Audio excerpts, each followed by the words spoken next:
Cada temporada de premios es básicamente la misma historia. Los actores suben al escenario, agarran su estatuilla dorada y de pronto se convierten en activistas. Comienzan a hablar del cambio climático, de igualdad de género, de racismo, de inmigración, y ante esto cada año miles, si no es que millones de personas en redes sociales se enojan. Bueno, ¿por qué no se callan y actúan nada más? Estos premios deberían ser solo cine y no para que se anden subiendo a decir sus cosas políticas. Y por supuesto, este video viene a responder la pregunta: ¿eso es posible? ¿Se puede realmente separar al cine de la política? ¿Los actores tienen la obligación de pronunciarse? Y sobre todo, ¿la academia tiene una agenda oculta? Bueno, pues he dedicado bastante tiempo a investigar al respecto para traerte un video que intentará responder esas preguntas. Así que ponte muy cómodo y muy cómoda y hablemos de política en el cine.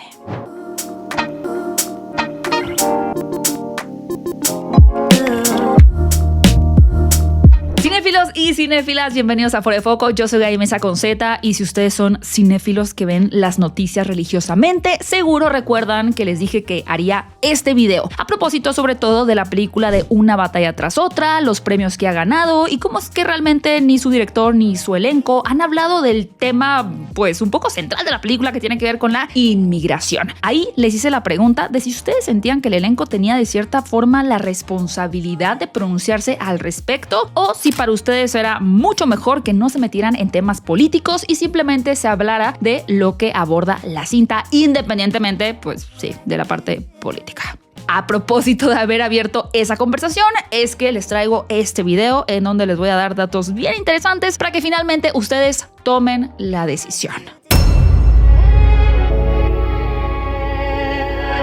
Vamos a arrancar con lo más importante, que es realmente definir qué significa política, porque creo que de ahí es donde se arma como todo la enredadera y todo el pleito.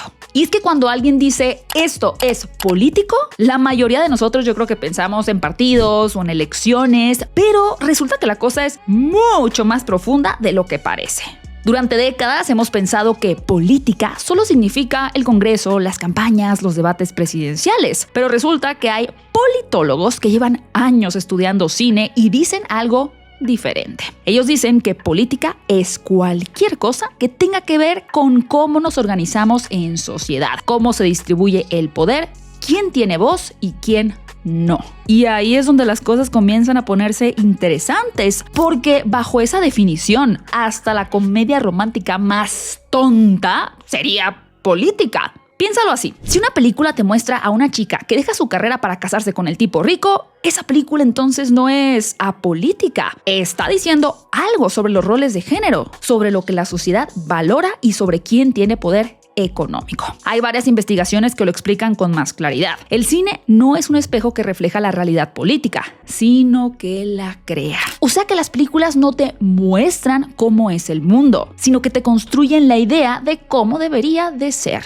Te van formando el qué es normal, qué es justo, quién merece castigo y quién merece premio. Son como productoras de imaginarios. Entonces, cuando decimos o alguien dice quiero ver un cine sin política, lo que realmente te está diciendo es quiero un cine que no cuestione el status quo actual. Porque resulta que incluso no hablar de algo ya es una posición política. Ahora, obviamente, como en Mario Bros, acá hay niveles. Mario Bros, no te sé lo vieja que estoy.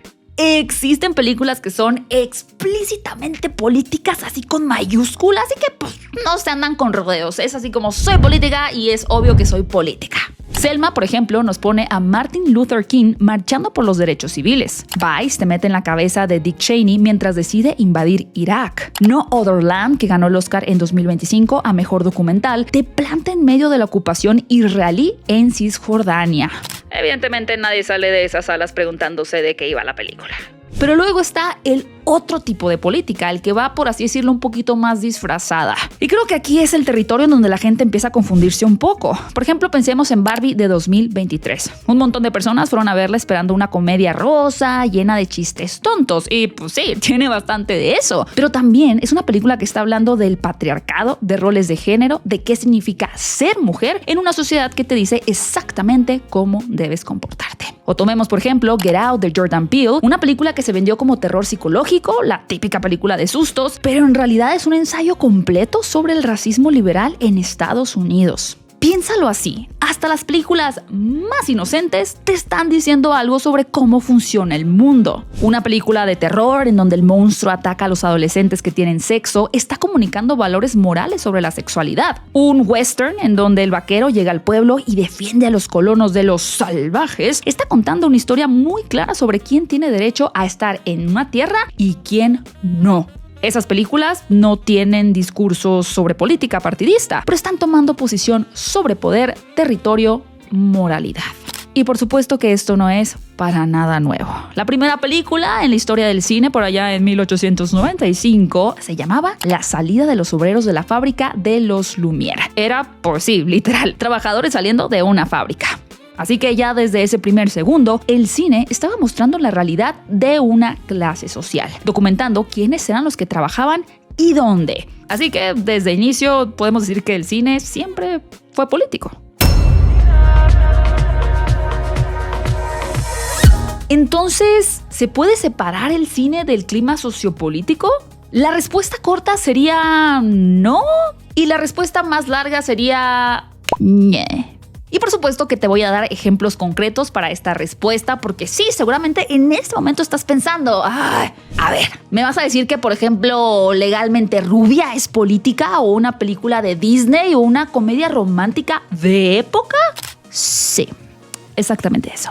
¿Por qué? Porque aunque no estén hablando de presidentes ni de guerras, están comunicando ideas sobre género, clase, raza, poder. Tomemos por ejemplo Legalmente Rubia. Esta es una película sobre una mujer que tiene que demostrar que puede ser inteligente y femenina en un mundo que le dice que solo puede ser una cosa. Esta película salió por allá en el 2001, justo cuando el feminismo de tercera ola estaba cuestionando exactamente eso. Mulan de Disney de 1998 es sobre una mujer que literalmente se disfraza de hombre para poder pelear en una guerra. Y salió no en cualquier momento, sino justo cuando las mujeres estaban entrando al ejército estadounidense en números récord. Sí, acá no es una cuestión nada más de, bueno, pues mujeres y feminismo y no sé qué, no, hasta Shrek del 2001. Esta es una burla directa al corporativismo de Disney y sus estándares de belleza.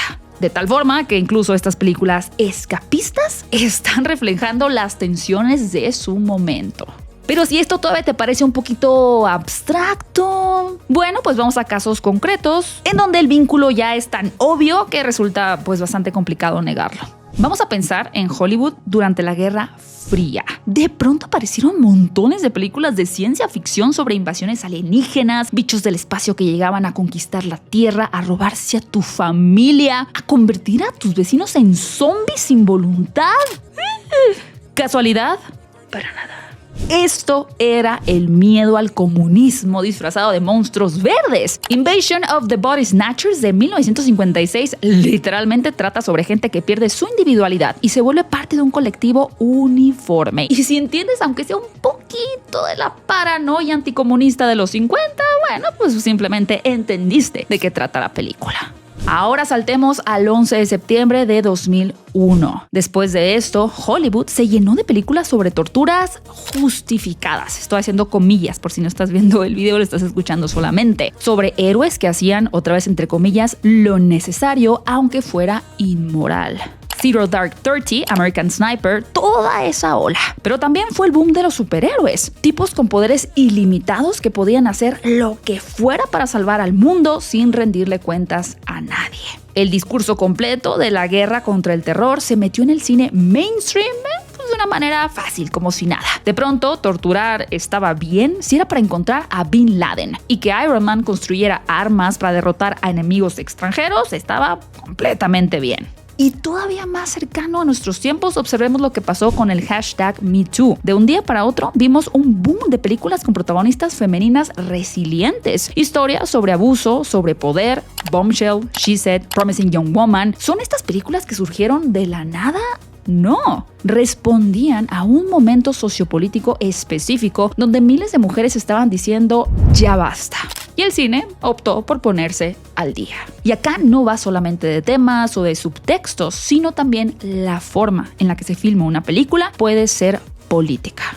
Un plano picado cuando la cámara mira desde arriba hace que el personaje se vea pequeño, vulnerable, sin poder. En cambio, un contrapicado desde abajo lo hace verse poderoso y amenazante. Esas decisiones visuales comunican relaciones de poder, aunque nadie esté hablando de política en la pantalla.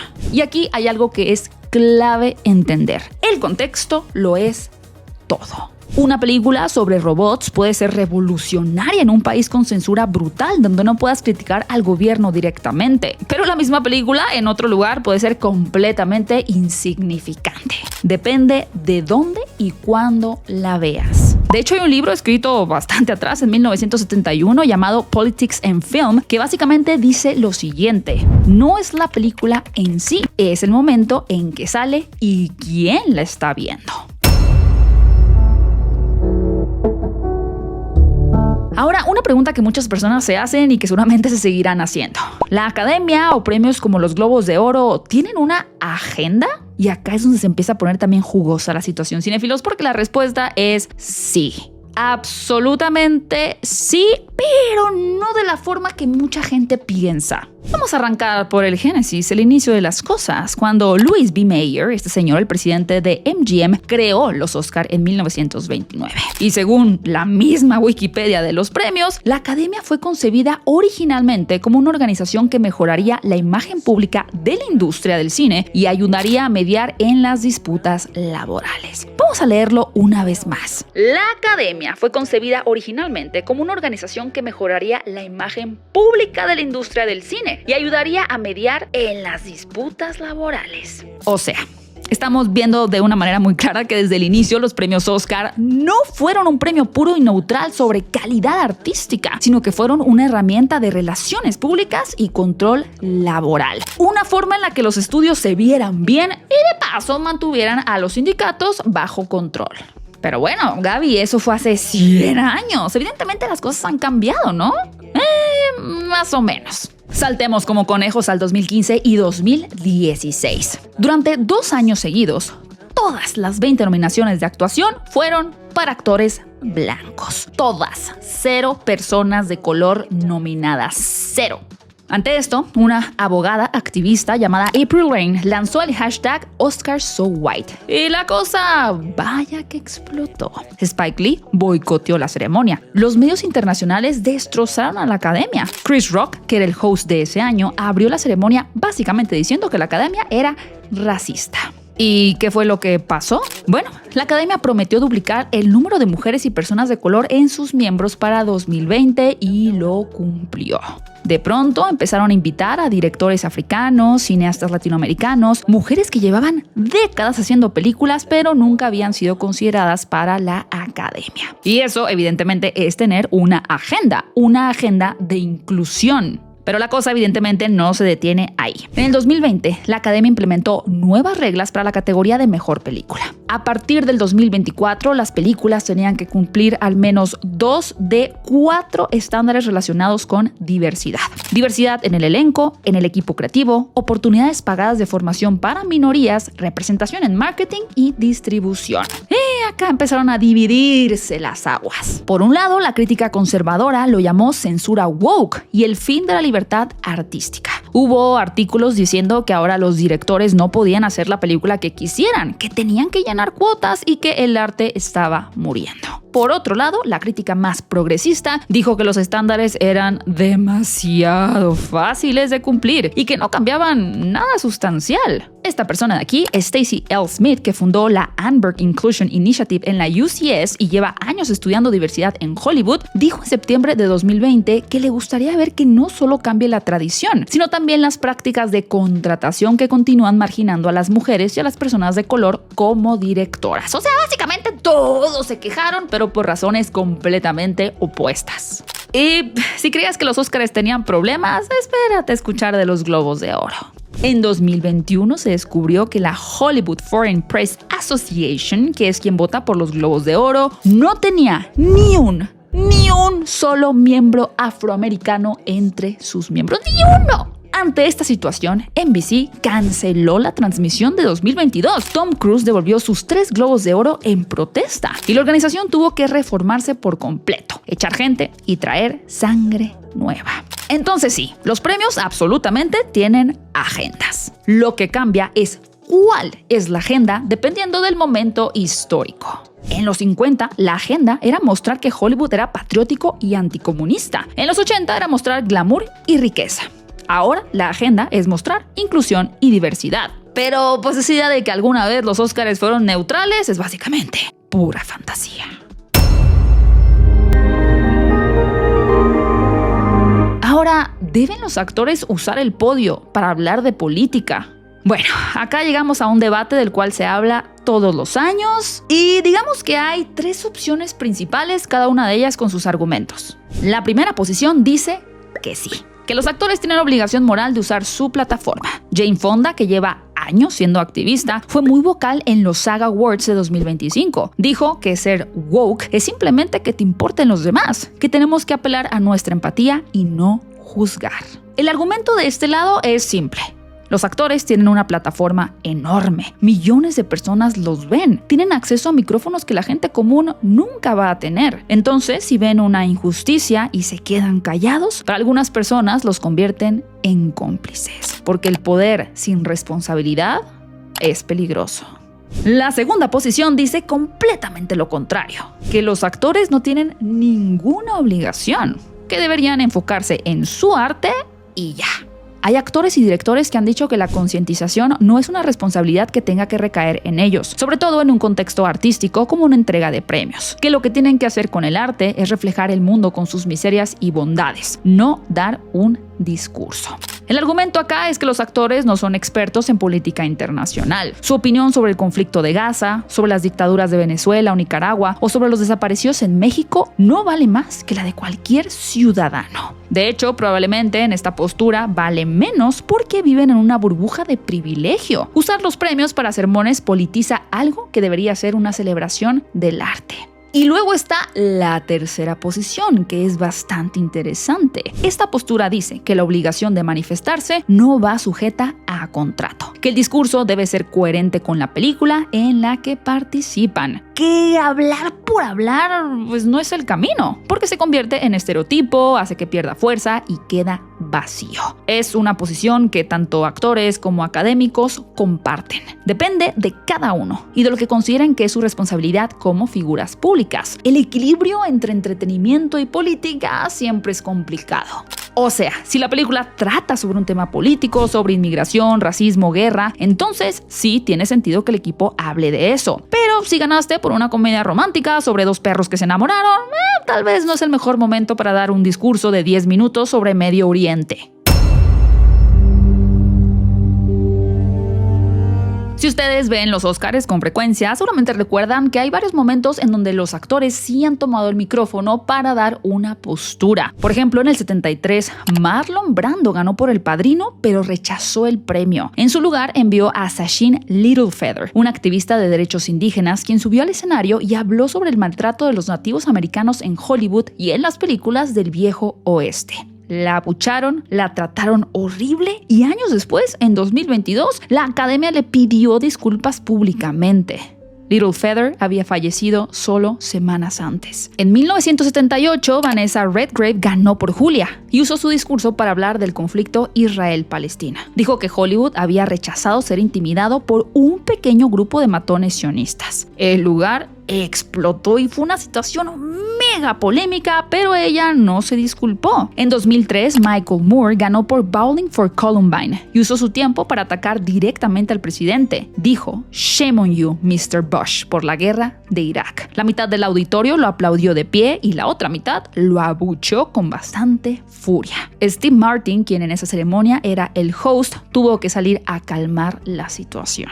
Patricia Arquette, cuando ganó por Boyhood en el 2015, habló de desigualdad salarial de género. Dijo que las mujeres habían luchado por los derechos de todos los demás y que ahora era su momento. De ahí salió este icónico meme en donde Meryl Streep se puso de pie y gritó ¡sí!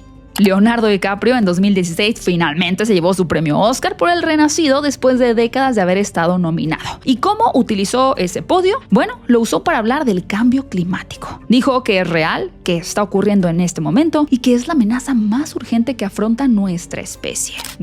Acá nadie lo abuchó, ya la situación era distinta.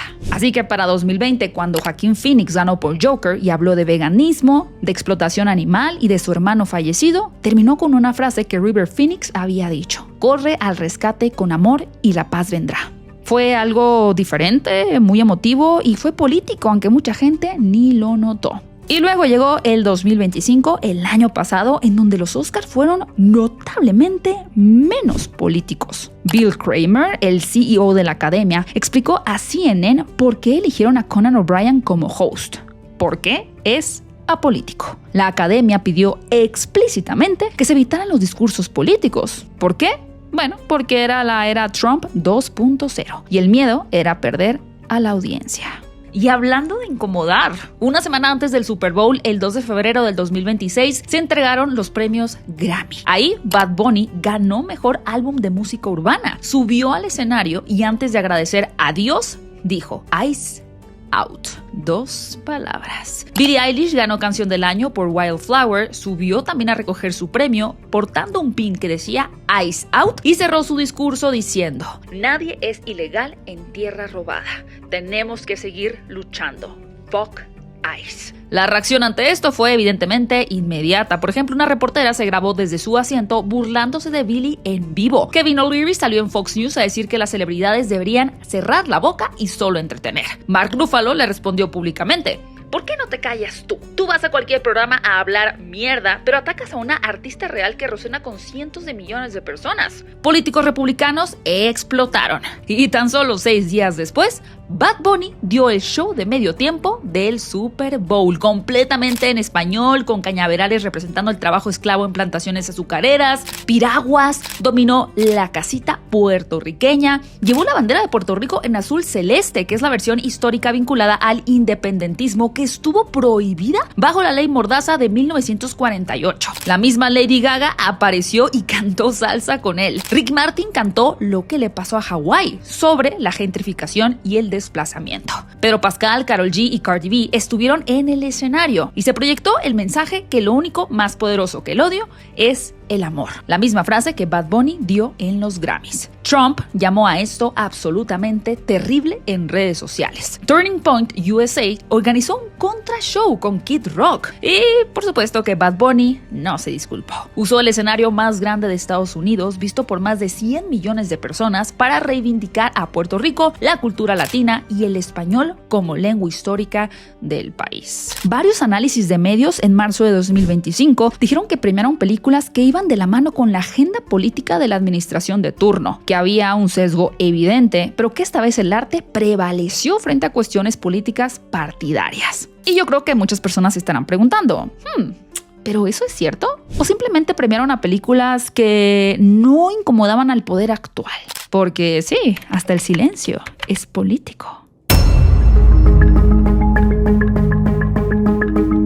Lo que me lleva a Una batalla tras otra, de Paul Thomas Anderson. Esta película está compitiendo en los Oscars 2026 y trata sobre un oficial que participa en operaciones de deportación de inmigrantes. Esta, de verdad, como le quieras ver, es una película directamente relacionada con lo que está pasando hoy con ICE, con las deportaciones masivas, con familias siendo separadas. Pero ante esto, ni Paul Thomas Anderson ni el elenco han dicho nada públicamente sobre las deportaciones reales que están ocurriendo. Ni durante la campaña de premios, nada en entrevistas, nada en redes sociales. ¿Por qué? Bueno, hasta el momento hay varias teorías. Una, por supuesto, es el miedo a las represalias. Hollywood depende de contratos con grandes estudios que no quieren problemas políticos. Si te pones muy intenso o muy picante políticamente, tal vez no te vuelvan a contratar. Otra teoría es el cansancio del público. Después de años de sermones en los premios, la audiencia está agotada. También está la estrategia de premios. Hablar políticamente puede dañar tus chances de ganar. La academia podría castigarte en cierto sentido con no nominarte al siguiente año, o los votantes pueden decir que tu película es demasiado y votar por algo más seguro. Y después está la cuarta posibilidad, que es que algunos directores realmente creen que su trabajo es hacer la película y no explicarla, que dejen que la audiencia saque sus propias conclusiones y que confían en que el arte habla por sí mismo. Pero, ok, sí. Pero acá viene también algo complicado. Si haces una película sobre deportaciones brutales y luego no dices nada cuando eso pasa en la vida real, ¿qué estás diciendo entonces? ¿Que eso era simplemente entretenimiento? ¿Que no te importa realmente? Sí, repito, el silencio también es un mensaje. Ahora, tal vez algunas personas estén preguntando, Ok, pero estos discursos generan cambios positivos en la percepción sobre las minorías. o simplemente se limitan a celebrar la astucia política de nuestros héroes, las celebridades. Los premios de la academia se han convertido en un espacio de aparente confrontación política que actualiza un discurso en lo público, pero que sigue reproduciendo los mecanismos de privilegio y desigualdad. Entonces aquí llega la verdadera pregunta, por la que posiblemente le diste play a este video. ¿Los discursos políticos de los actores cambian de verdad algo o simplemente son puro teatro performativo? Veamos. El hashtag OscarsSoWhite llevó a cambios reales en la membresía de la academia. April Reign, una mujer negra, usó las redes sociales para forzar a una institución de casi 100 años a cambiar. En este caso no se quedó en algo performativo, sino en algo real. El documental No Other Land, que ganó en 2025, puso a Masa Faryata en el mapa mundial. Horas después del premio, el ejército israelí invadió el pueblo del protagonista. La atención internacional que generó el Oscar probablemente llegó a salvar vidas. Pero al mismo tiempo, Leonardo DiCaprio habló del cambio climático en 2016 y seguimos igual o peor. Hollywood sigue siendo 80% hombres blancos en posiciones de poder creativo y los discursos woke, entre comillas, conviven con explotación laboral brutal de los equipos de producción.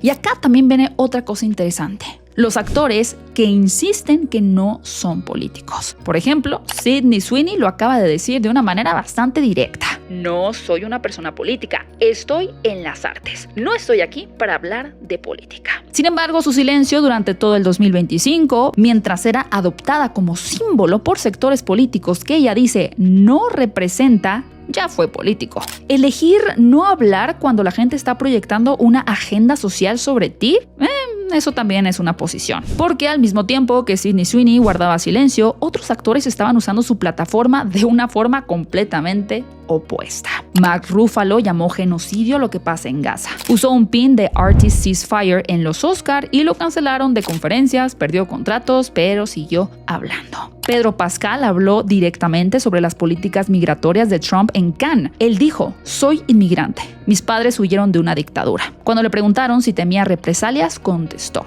que se jodan quienes intentan asustarte. El miedo es la forma en la que ellos ganan. En enero del 2026, es decir, apenas hace algunos días, cuando empezaron las redadas masivas de ICE, compartió los nombres de personas asesinadas durante los operativos. Un poquito más del lado de la música, Billie Eilish llamó a ICE un grupo terrorista financiado federalmente y compartió un memorial de 32 nombres de personas que murieron en centros de detención. Cuando le preguntaron por qué estaba hablando, dijo, tengo esta plataforma y creo que es mi responsabilidad usarla. Ariana Grande firmó cartas pidiendo alto al fuego en Gaza y ha compartido recursos sobre cómo defenderse en redadas migratorias. Por supuesto que estos actores están arriesgando contratos, cancelaciones y también a su audiencia. Sin embargo, han decidido que su voz vale más que su comodidad. Entonces, Sydney Sweeney está diciendo que no es política, pero cada decisión comunica algo. Y su silencio durante 2025 comunicó mucho. Permitió que la derecha la adoptara como símbolo. Permitió que la llamaran MAGA Barbie sin contradecirlo por meses. La diferencia no es que unos sean políticos y otros no. La diferencia es que unos reconocen que todo es político y deciden entonces de qué lado es el que quieren estar, mientras otros pretenden que pueden existir en un espacio neutral que realmente nunca ha existido. Entonces la respuesta no es nada simple, cinéfilos. Así que vayamos a las conclusiones.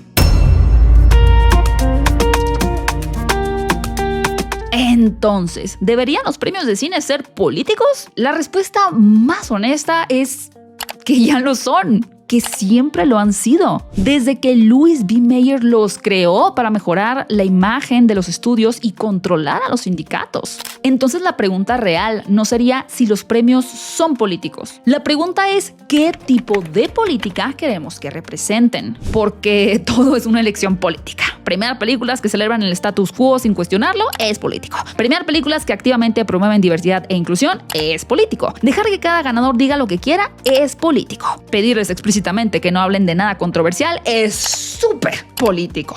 No existe la opción neutral, nunca existió. Los Oscars son un reflejo de las luchas de poder de su época. Hace 50 años era súper controvertido que una mujer negra ganara. Hattie McDaniel tuvo que sentarse en una mesa segregada en su propia ceremonia cuando ganó en 1940. Sacheen Little Feather fue abuchada en el 73 por hablar de derechos indígenas. Hoy es controvertido que un actor hable de Palestina. Lo que es controversial va cambiando con el tiempo. Lo que no cambia es que el arte siempre ha sido político.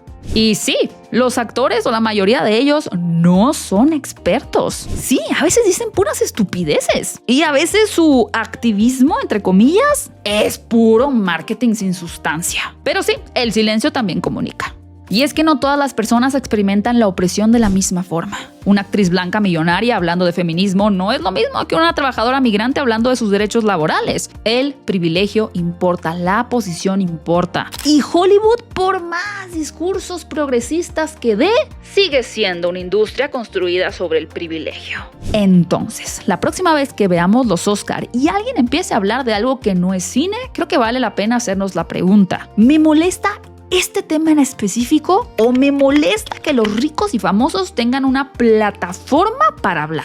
Porque si tu respuesta es la segunda, entonces el problema no son los discursos. El problema es el sistema que hace que solo los ricos y famosos tengan esa plataforma. Y esos cinéfilos, eso es lo más político de todo. Bueno, pues después de casi una hora espero haber aportado algo a la idea que tú tenías del cine, de la política. Si te soy muy honesta, a mí esta investigación me sirvió muchísimo y creo que puedo ya como transmitir con mucha más claridad pues qué se considera político, de la agenda, de las cosas progresistas, de no decir nada, de tener silencio y bueno, todo lo que abordamos en este video, que espero hayas llegado hasta el final porque creo que quedó bastante bien. Creo que fue un buen video. Me encantaría que me dejaras tus opiniones en los comentarios. Por favor, espero que hayas llegado hasta este momento. Y si te gustó, también lo puedas compartir con un amigo, una amiga y ahí que también tiene dudas y que se preguntan, ¿no? Estas cosas que nos estuvimos preguntando a lo largo de este análisis. Y bueno, cinéfilos, pues a seguir hablando de cine. No olviden suscribirse al canal si es que aún no lo han hecho. Las estadísticas en nuestro canal nos dicen que la mitad de la gente que ve los videos de Fuera de Foco no está suscrita. Se le olvida, no le da importancia, pero nos ayudan muchísimo suscribiéndose para llegar a más gente, para seguir construyendo esta comunidad cinéfila latinoamericana hermosa. Recuerden que pueden seguirme en mis redes sociales como @GabyMesa8 en Instagram, GabyMesa8 también en Twitter y Fuera de Foco como @Fuera de Foco Latam, que todos los días estamos trayendo información, noticias, coberturas, datos curiosos y muchísimas cosas más del mundo del cine y la televisión. Muchísimas gracias por ver este video, particularmente si te quedaste hasta el final, te lo agradezco con todo el corazón. Muchas gracias a Dan, la editora que se rifó editando este video. Gracias, cinéfilos. Mi nombre es Gaby Mesa con Z. ¡Ay!